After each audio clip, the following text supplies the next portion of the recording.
Hey, this is Mike Klassen, and welcome to Vancouver Overcast, a podcast where we have conversations with city leaders and innovators. My guest today is Arno Matis. Arno is an award-winning architect and urban designer who was born and raised in Vancouver. His firm, Arno Matis Architecture, has built an international reputation for their unique modern design aesthetic that they put into buildings of all types. Arno is also someone who began his career at a young age under the tutelage of the famous architect Bing Tom. Today, Arno's designs can be found both here at home and in several other cities worldwide.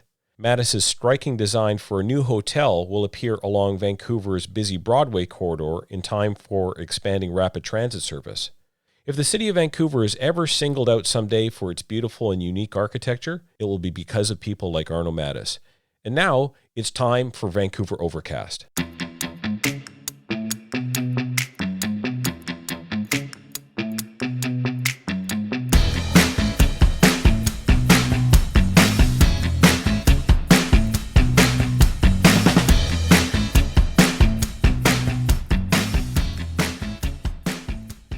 So I'm very pleased to have architect and urban designer Arno Matis on the Vancouver Overcast podcast. Arno, we were introduced by a mutual friend several years ago. I've always found our discussions over the years have helped me to understand our city better, but I don't really have a complete picture on what motivates you. Tell me a bit about yourself. It's great to be here. Thanks for the question. I think for an architect practicing in Vancouver today, it's a complex environment, and I think what motivates me today is perhaps slightly different than years ago. But I think the profession in and of itself is evolving quickly, and I think the technology is changing quickly. The communities we live in are more complex, and so being able to be a player in the shaping of those environments is really what still gets me excited about the work we do. Where did you grow up? I grew up in Vancouver. I kind of born and bred, South Vancouverite. Grew up in a small part of the city that was an immigrant community at the time, mostly German speaking. Kind of managed to kind of spread my wings across the world as I grew up and lived in different cities, but Vancouver's always been my home. You played an important role in the design of the Sunset Community Center in South Vancouver, correct? Yeah, that's right. Sunset is a community that I grew up in, and it was a real honor to actually be able to go back years later and actually play a part in the design of the new community center. Looking back on that building, it's been around now for about a decade or so, right? What do you think you always like to look back at your work. What do you really like about it, and what are the things you might have thought about doing differently with that one? I think at the time, what I really was hoping to achieve is this kind of interesting integration between the nursery, the community center, and the community. I see that vision is still evolving. There's new parts of the park that are being added, and the kind of continuity of the site is being improved as time goes on. I probably would have liked to see tighter integration between the nursery and the building itself. But overall, I think the building's held up extremely well. It's very well used. I think it's loved by the community. I love that nursery. I've been there sometimes. I've been lucky, and I think that sometimes they have a public sale that they can get some bedding plants. I can't remember why. I think, you know what? It had to do with the fact that I was doing some community work here, and we wanted to plant some bedding plants in a couple of public gardens. And so I went in there, and it was cheap, right? They gave you a chance to buy some of these beautiful little plants. I planted them in our schoolyard, actually, because I was trying to get more families to be interested in our local school at a time that we were facing declining enrollment. But so you're right. I like the fact that those are adjacent properties, but wouldn't it be neat if they were a little bit more integrated together to see that? I know they've done some work, but it's not, as you say, it's not quite there yet.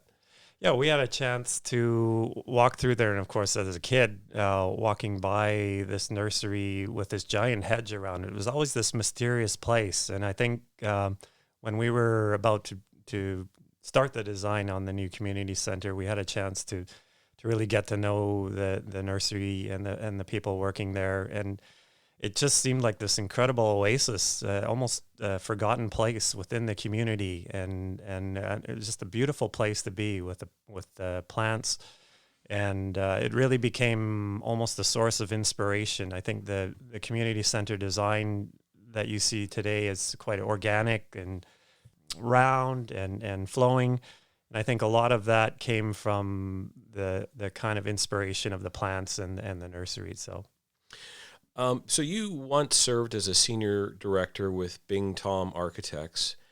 Bing was also a child of Vancouver, and I think we lost him far too soon. What do you remember most about Bing Tom? I mean, Bing was such a major influence on my life and my career. I started working in his office, I believe, when I was just under 20 years old. It was the first job I had in architecture. I felt incredibly honored to be even working in the field, and I was so excited. I think Bing had many amazing qualities, but one of the ones I remember the best are his ability to kind of form a team and bring out the best in people on those teams. And I think I really have to thank him for that kind of approach that he had to working in a kind of team-like environment. I think some of the best work we did in that office was because he allowed many voices to kind of take part and shape and influence the projects that came out of that office. I can't remember when you left to start your own firm in relation to some of the work I was aware that he was still doing. But I remember he was involved in some massive master planning in some U.S. mid-size cities and towns, which I thought was really interesting, very cool. I don't know where a lot of those master plans wound up and how far along they got. For some reason, Kansas City is ringing a bell. Do you remember, and I also remember another thought that was I thought very kind of bold and almost cheeky of him. He got involved in coming up with a plan for a subterranean art gallery at the site of Robson Square. Those are the kinds of things I remember him, being a real leader on. Do you have a project that you can think of that you really remember him by? I mean, I think being coming out of Arthur's office and the influence Arthur had on urban thinking, urban design was always a major part of the work that we were doing in the office. I think some of the first plans were actually based in China. I think Dalian was a city in China that Bing actually first cut his teeth on a kind of a very large scale, almost city scale planning exercise. That evolved into some work in the U.S. I think you mentioned the ones that I remember first. The master plan in Washington D.C. We were asked to participate in a revitalization of the Potomac Riverfront, and we took part in some urban designing activities there, and that evolved into some work in Texas, I believe. And actually, some of that work actually got implemented. So I think thinking about the city in how architecture fits within the city has always been a big part of the work that Bing has done, and I think it's becoming a part of our work as well. You mentioned Arthur Erickson. I suppose you could say he was the first really famous architect that came from Vancouver. Is that a fair statement? Yeah, I think in a kind of modern era, I think Arthur would probably be one of the most recognizable names. There were many others. I think he came out of a firm, Thompson Berwick Pratt, and there were others that had worked there around Tom of that era that are also quite well known. But Arthur probably would have been the standout that people remember most from that period. How do you think some of Arthur Erickson's more famous buildings have stood the test of time? I think the thing that Arthur did and why even there was great international attention on the work of that era is that he took the kind of modernist paradigm, the modernist idiom that was being generated in Europe and even in the U.S., and adapted it to a West Coast context. And I think that the true innovation there was to allow the power of the landscape and modern architecture to merge into a new type of building. And I think his approach stands the test of time. Many of his buildings are still vibrant and as fresh as they were the days that they were built. I'm thinking of, first of all, SFU campus on Burnaby Mountain being a place. I was just a young lad and went up there on a field trip on a summer camp. And I found it to be the most magical little playground at that time, and the way it was designed and the way you could run around. I don't know if he intended it ever to be something that would captivate a young kid, but it certainly was one of his most famous early works. And then not long after that, he was integrally involved in the law courts building, and also the Mac Blow building, which I get. Is that brutalist architecture? Would that be described as brutalist? I think some might describe it as brutalism. I think it's an evolution of his sort of West Coast modern architecture language. It's funny you mentioned SFU. I think that's probably one of his first and most famous international works. But the power there really with that scheme and that concept was that how it sits on the mountaintop and takes advantage of the views and the landscape around it. And I think that was really the kind of power of Arthur's work, is his ability to integrate architecture into the landscape. We would never do those kinds of buildings in that way today. The cost of land is too high. The imperative now seems to be to go higher. Do you think we've lost something by that, or are you fine with where we're going in terms of the greater sizes of buildings? I mean, obviously the city has to grow, and vertical density is a big part of the future of Vancouver. I think we have to really wrap our head around the reality that the city has to go vertical. We need to really get rid of our fear of height.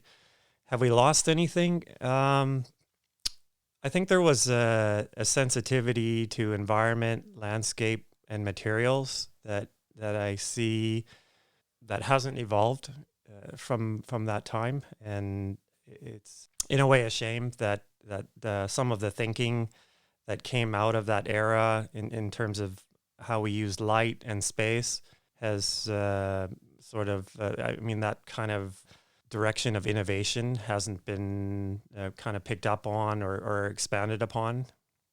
Can you explain what you mean by that? I'm very interested to know what are those elements that you think have not evolved?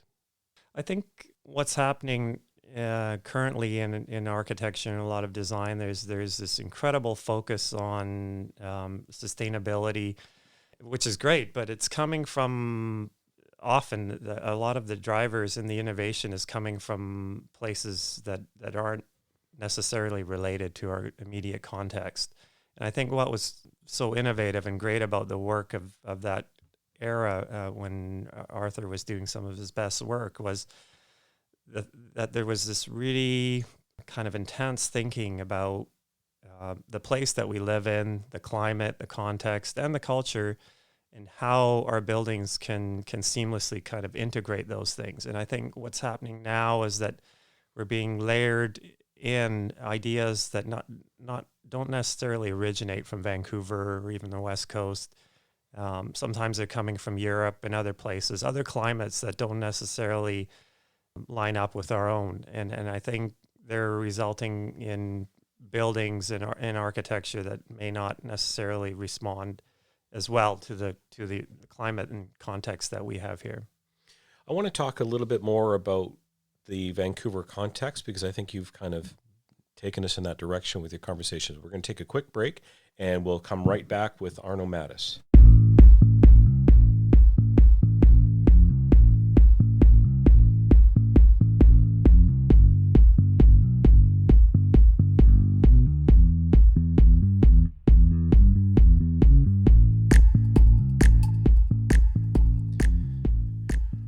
Arno, your website describes the current state of architecture as being a fractured profession due to multiple forces. What are those forces, and what do you mean by fractured?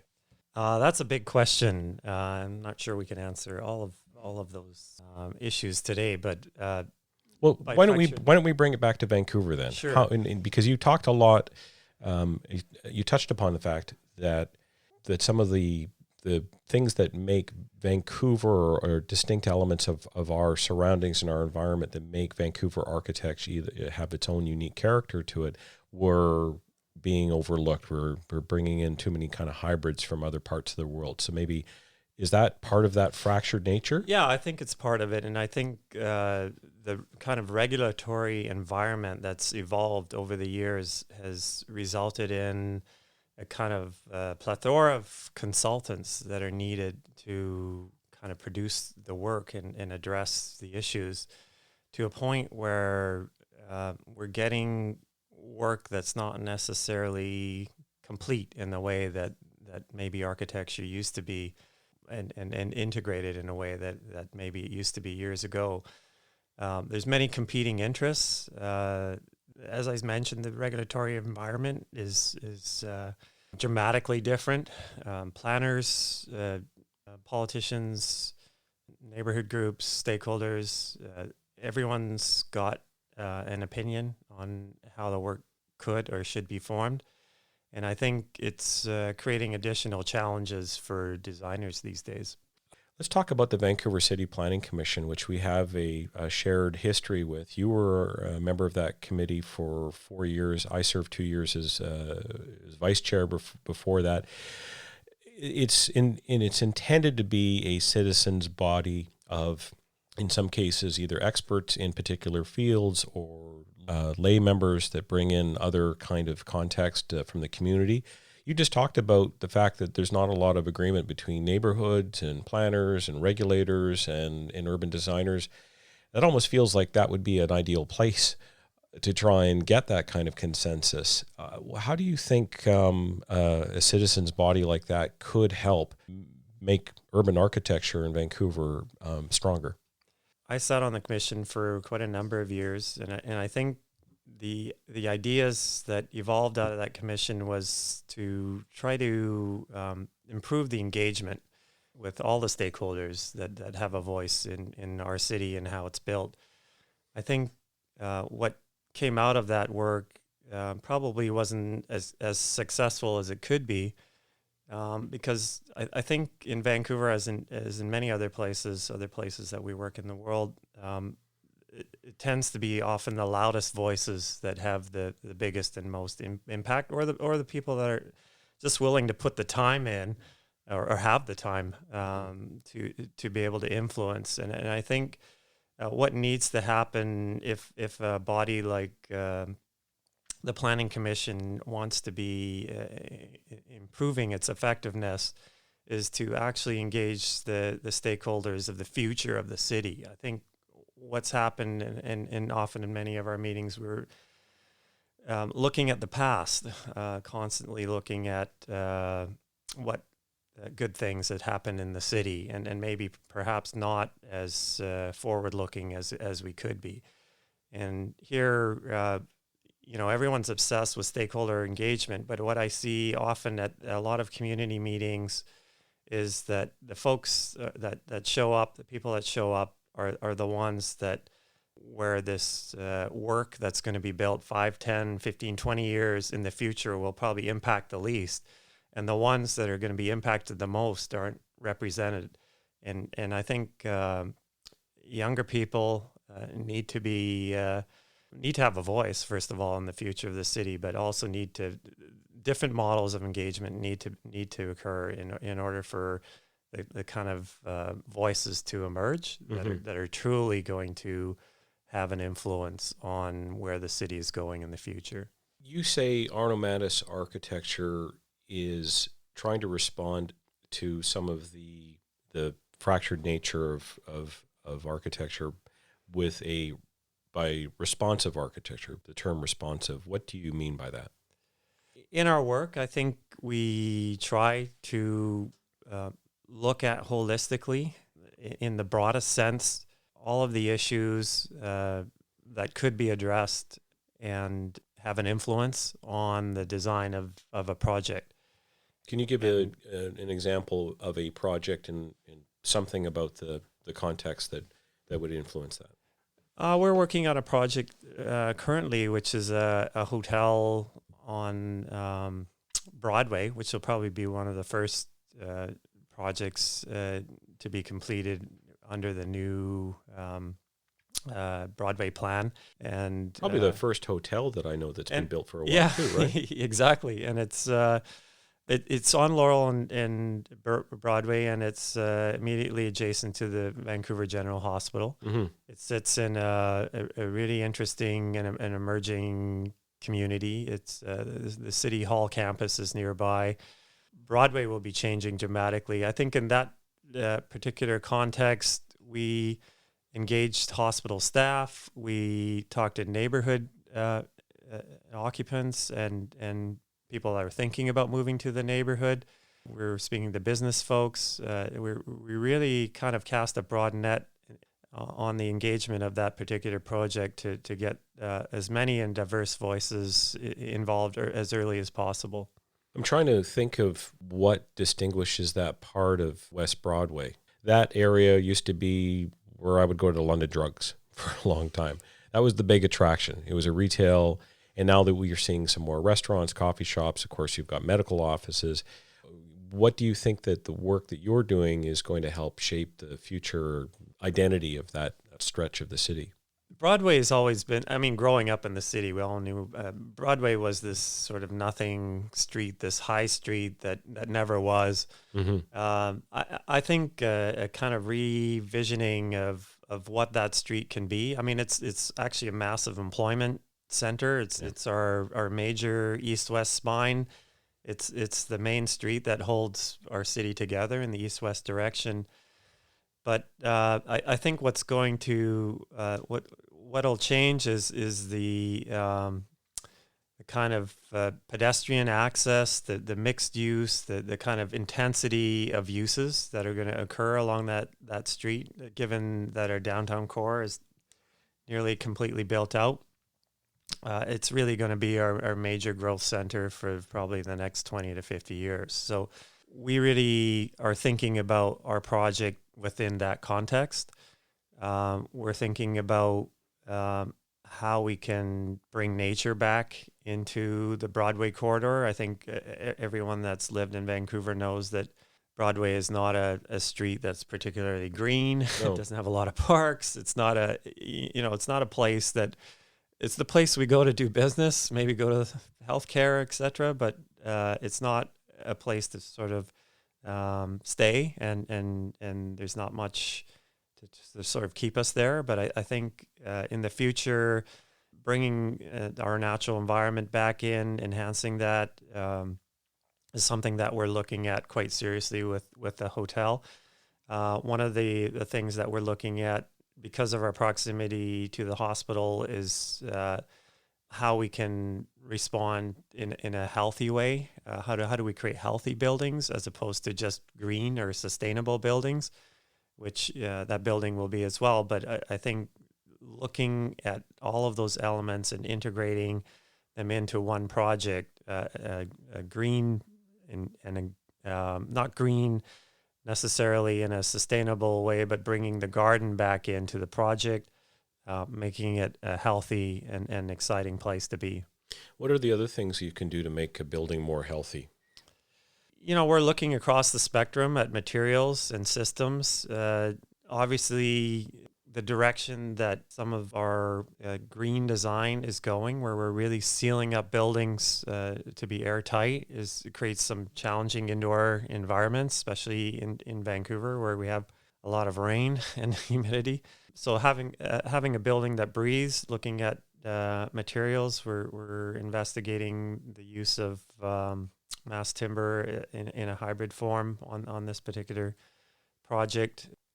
Bringing in light in innovative ways, looking for ways to reduce the amount of energy being used in a project, looking for ways to actually grow food on the site itself that can be harvested by the hotel guests themselves.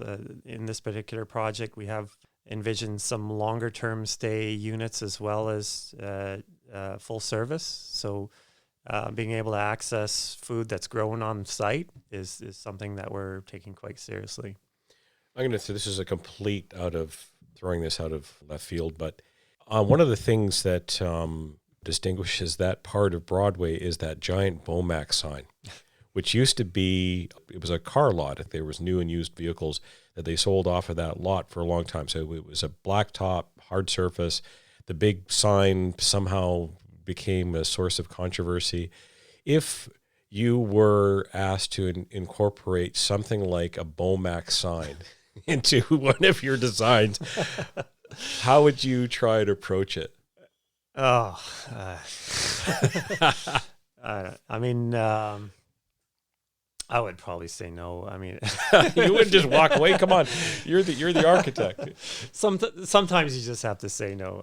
I think our work isn't as much about creating controversy as it is about responding to the kind of urgent needs that we have now. I think, Vancouver has its kind of iconic pieces, and there's some new ones coming in.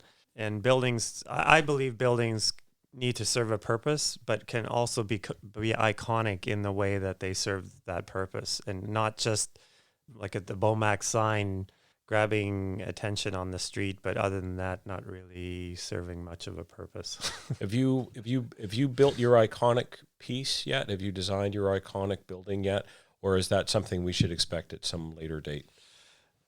I think we're really working on some exciting stuff right now. I think some things I can talk about, other things I cannot. But I think our best yet is still coming. And I would say for most architects that the next project would always be the one that they would say is the one that would kind of define their evolution. I think architecture, building is at least I've been doing this for 25 years now. I can always say that the projects that you've completed are sort of a picture of where your thinking was at in the past, and the ones that are coming are sort of more representative of how your thinking has evolved. So. My guest is Arno Matis from Arno Matis Architecture, and we're going to be back after a very quick break.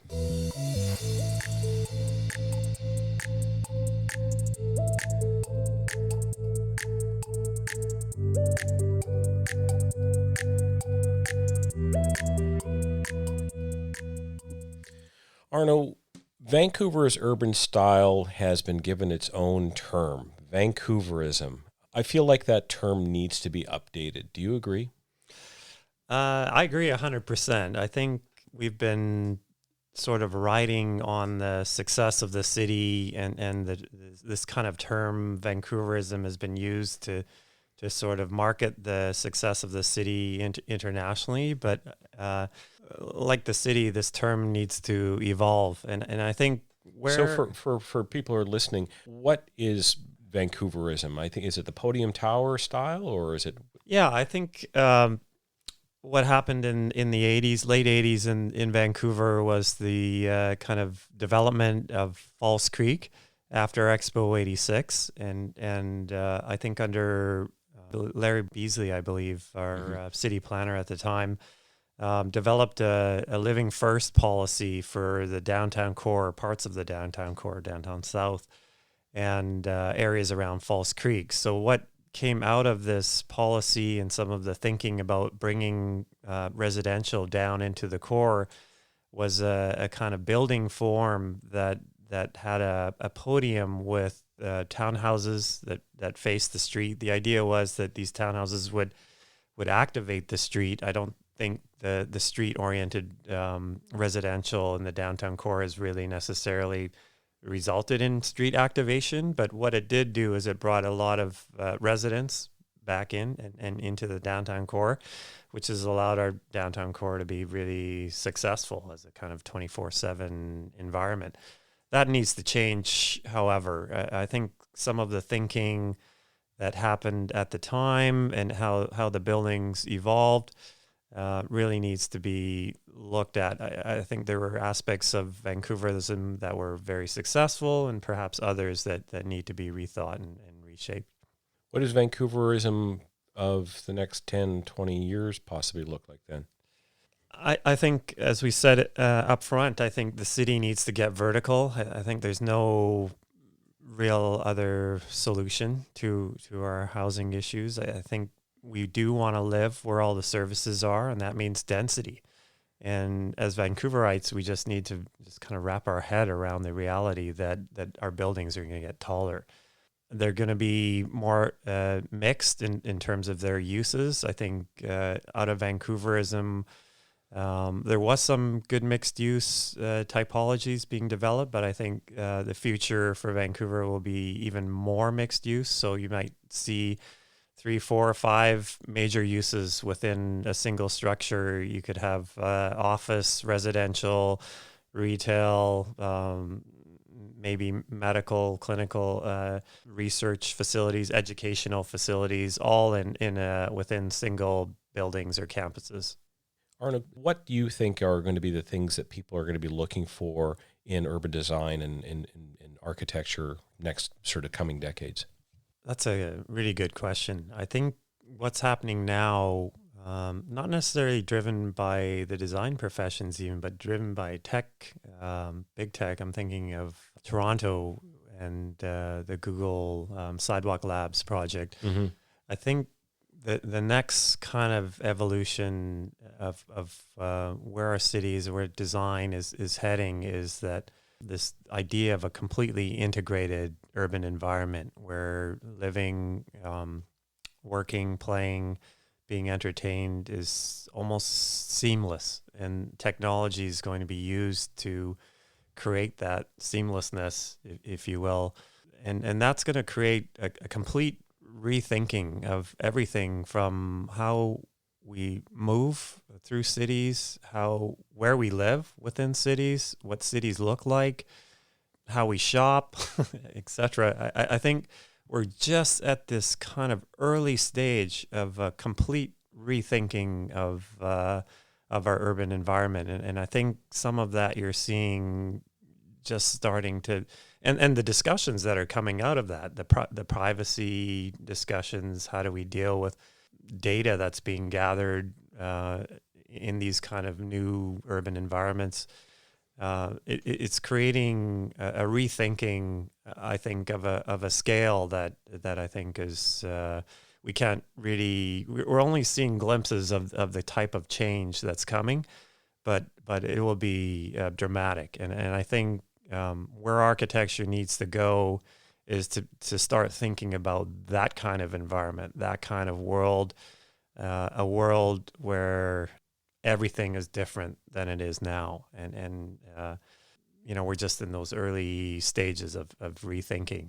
I think Vancouver as a city, like many North American cities, has a built-up infrastructure. To a certain extent, we need to kind of deal with that and figure out how to work within that. But to really envision where that change is going, I think is going to be dramatic. I want to talk to you about perhaps I'll categorize it as the social responsibility of architecture. Our cities are now evolving, sadly, to have a permanent underclass of homelessness. In Vancouver, it's between 2,000 to 3,000 people who are facing homelessness. And that brings with it a number of different factors. I mean, I think part of it is driven by mental health. Social isolation is something that I think architecture should aspire to try and alleviate. How do we design cities in a way that helps us to address that sort of social underclass? It's an interesting question, something I've been thinking about for a while now. I don't see the situation getting better in a way. I've spent some time recently in the downtown east side and other parts of our city, and it's a part of a bigger discussion about affordability and who are we building the city for. Sadly, the situation's not improving, and many people have been looking at this situation and trying to find solutions. It appears that we don't have the solutions yet. And it's not necessarily a condition that's just something that Vancouver is dealing with. Many North American cities have the same kind of issues.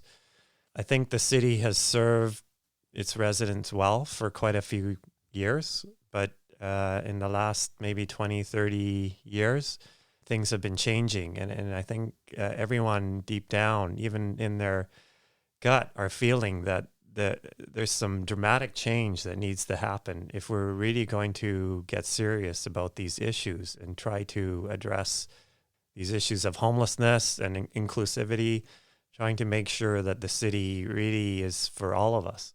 And I think, unfortunately, it's going to mean that the status quo changes. And maybe for some, that's uncomfortable. But this is what I was sort of getting back to with the whole stakeholder engagement thing, is that the younger voices in the city, the ones that are going to be dealing with the future, need to be brought into the discussion.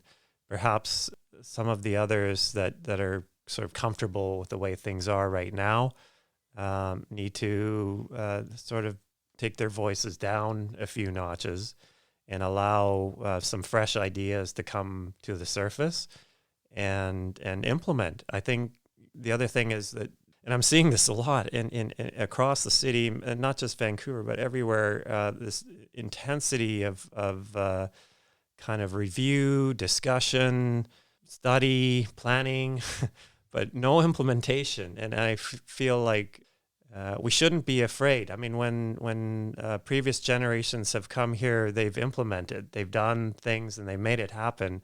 And it seems like we're almost grinding to a halt in some ways in terms of implementing ideas. And I think we shouldn't be afraid. We need to test new ideas and get some of these solutions on the road and actually try some ideas. So new types of housing, higher density, allowing developers to be more innovative in the work that they do.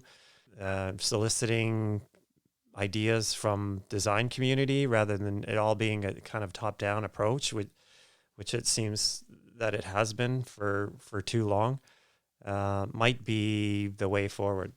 The word inclusive stuck out in what you just described. Vancouver, I agree, wants to be an inclusive city. It's becoming less inclusive because of the cost of land and the cost of real estate. What can architecture do to project the idea of a more inclusive city, do you think? You know, the land value has always been one that everyone brings up as the kind of struggle and the problem with why our housing is so expensive. But I think the reality is the situation's much more complex than that. There are many factors that add up to the cost of a housing unit. I think if you look at the amount of fees, taxes that get layered into the process, construction costs, you need to look at the picture holistically to understand why housing is expensive. Are there solutions? Yeah, there's solutions. There's plenty of innovative solutions, and there's some voices in our community that have actually come up with some great ideas. It's the question is whether we have the will and the stomach to kind of deal with the kind of voices of opposition that might not want to see the implementation of those ideas. And I think until people get serious enough and say, hey, you know, like this problem is really becoming a problem for our city. I drive down Granville Street. I see the shops are empty. I don't see rental buildings being built. Very few coming through the pipeline. If we really want to get this situation under control, we need to get serious about supporting our communities, our small businesses, starting to take entrepreneurialism seriously in this city, and allowing people to live in an affordable way in this city. The solutions are there. It's just, it seems like there is a lot of fear in the implementation of the solutions. I'm talking to Arno Matis from Arno Matis Architecture. We're going to take a very short break.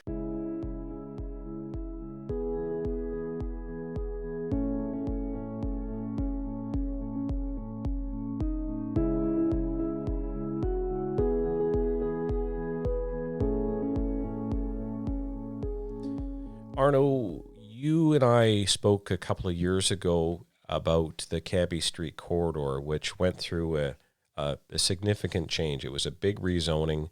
A lot of land assemblies happened.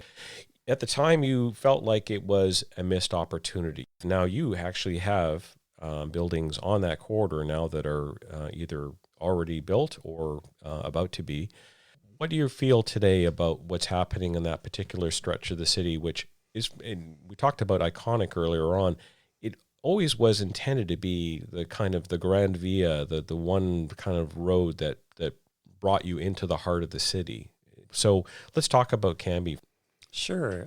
Under the Bartholomew Plan, I believe, Cambie, the vision for Cambie was this kind of grand touring boulevard. It sort of was our grand north-south street, if you will, in the city. And it linked a couple of major parts of the city, sort of from Fraser River all the way past Queen Elizabeth Park and down into the downtown core. And it sort of became that over the years. It's one of our broadest streets. It has a treed kind of boulevard in the middle. It became our major north-south transit corridor just before the 2010 Olympics. And I think that was the time where the kind of future of Cambie Street could have been re-envisioned. But I think what happened was that the transit system needed to go forward. So that got implemented, and then the planning kind of came in afterward. Mm-hmm. And I think so the more contemporary thinking around transit planning is that you sort of do the urban design along with the transit planning so that you actually have the resources, the density, the kind of uses that you need to support the transit in place more or less at the same time the transit comes in. That didn't happen on Cambie. I think even now we still have station sites in very low density neighborhoods. The Canada line is a very well used line, but I think we probably could have done a better job in the overall master planning of Cambie Street as a whole. Is it too late? I mean, we've got a number of buildings that have gone up along there that are purely housing. They tend to be more high-end housing, so they were targeting a particular market there. There is no retail for a lot of that area. And of course, we don't know what's going to happen with the stations themselves. There is, I think, a long-term plan for something perhaps happening at 33rd Avenue. But beyond that, how can this neighborhood evolve to be something that we can feel very proud of and be exciting for the future? Yeah, I mean, I think at the time, some of the hope, I think, for the plan and how it evolved along Cambie Street was that the new buildings that were coming in would be representative of some of our biggest and best thinking and kind of pointing to the future of maybe where the city could go. I think what's sort of occurred is kind of infill pieces here and there. There isn't a kind of comprehensive feeling to how the planning has evolved. And I think that's evident in the kind of rethinking of the whole Oak Ridge Town Center and how the original plan got kind of rolled into sort of phase 2 or phase 3, whatever you want to call it now, which is a much higher density kind of vision.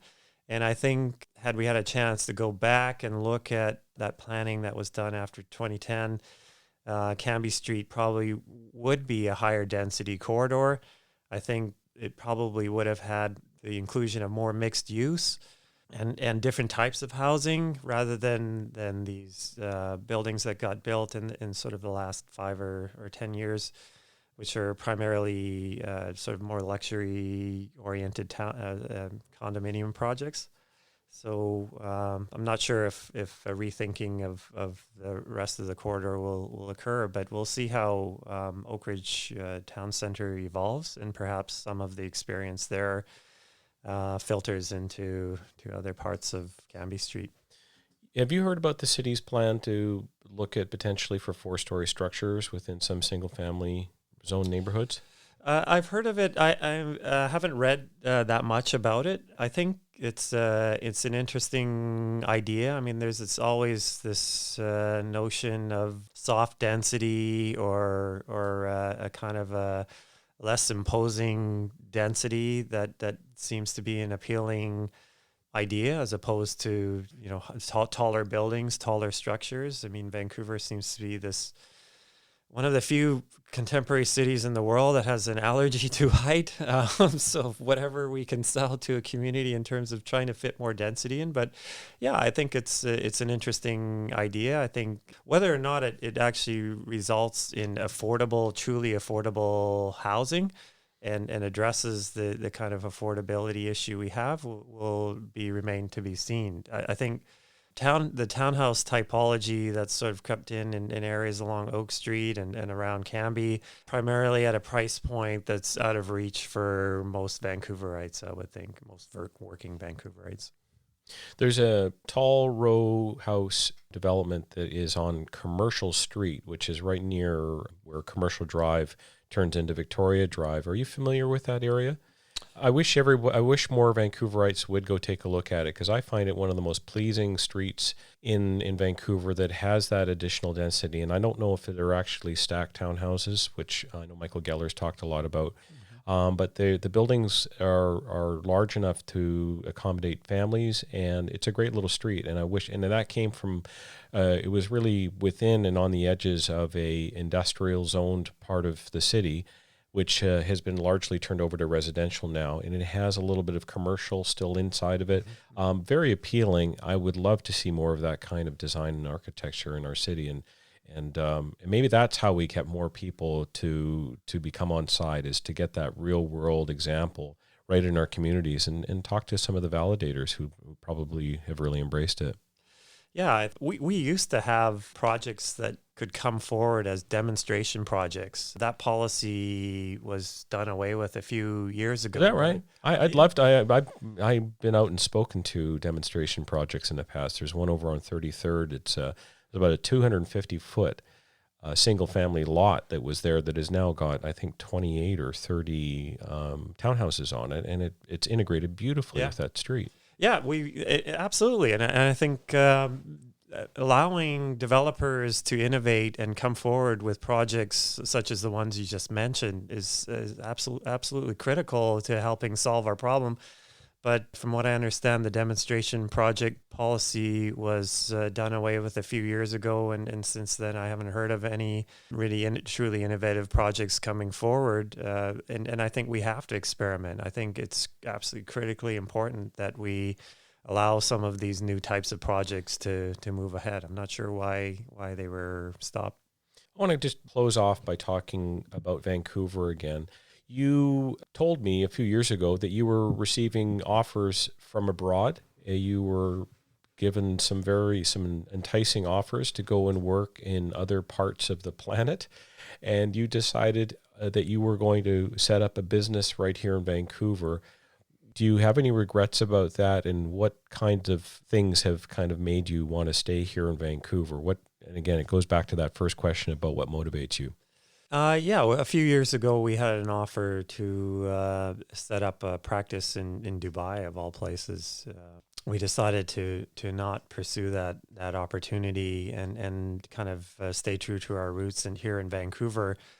I haven't regretted that decision. I think Vancouver, growing up here and knowing the city as I do, I feel like it's exciting. The opportunities here are just emerging. I think it's a city that still has to find its place on the world stage, even though it shows up continuously in the top 10 lists of pretty much anything.